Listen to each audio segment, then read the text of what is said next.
All right, kindergartners, we're going to start on Math 6. We are going to start with our name. Writing your name so it sits on the line. Your first letter's capital and the rest are lowercase. Making sure if you have an I, it is an I and not a lollipop. There you go. And if you have a letter that dips in the basement, it dips down below the line. So let's read our directions for the first section. It says, I can decompose teen numbers. That means you're going to take them apart. You're going to take the teen number and break it into two parts. So if I'm looking at my rainbow here, I can see that I pulled out a 10. How many? So there's 1 10 I pulled out. How many loose ones are left? There are 3 loose ones, so I'm going to put 3 in this cloud. 10 and 3 make 13. 13 can be decomposed, broken into a group of 10 and a group of 3 loose ones. Let's move on to 14.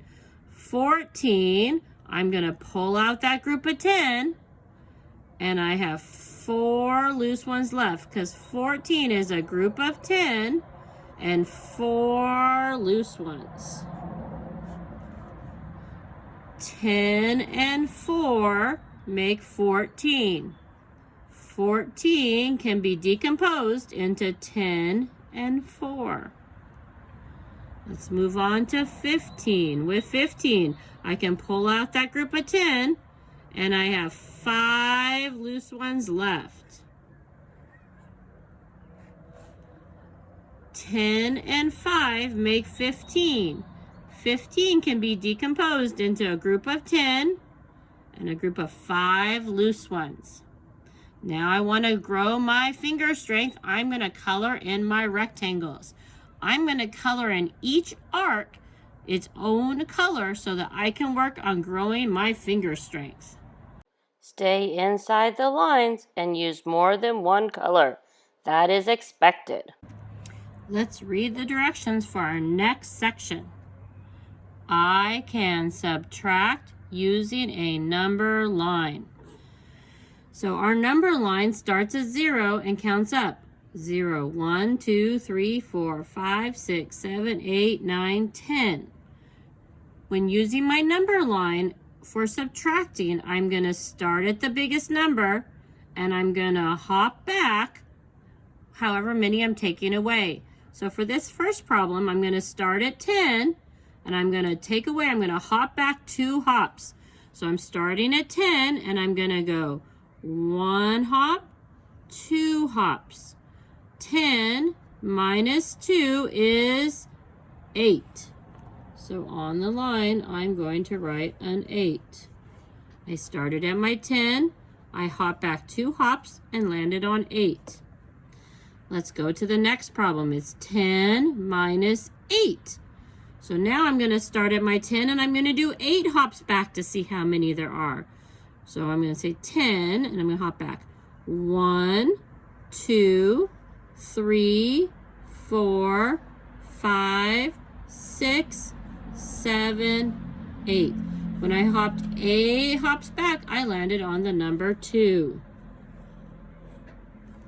10 minus 8 hops is 2.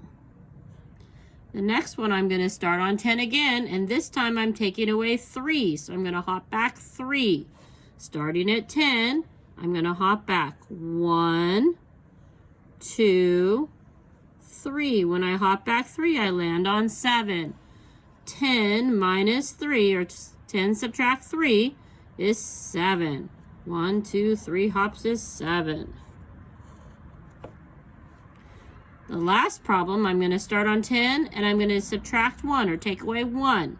So I'm going to do 1 hop. Starting on 10, hopping back 1 gets me to 9.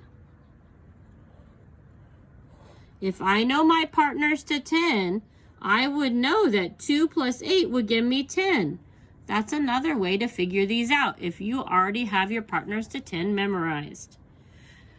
To build up my finger strength, I'm going to put some colors inside the lines on my fish.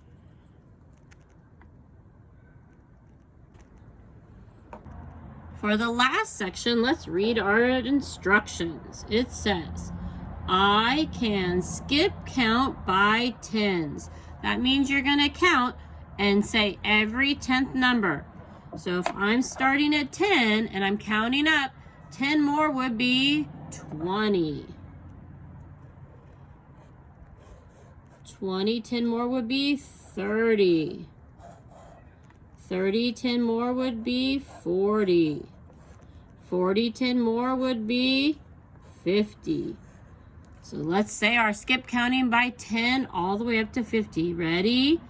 10, 20, 30, 40, 50. Your teacher wants to see the numbers in the bubbles. So I don't want you to build your finger strength coloring in your bubbles. I do, however, want you to use at least 3 colors on the little boy.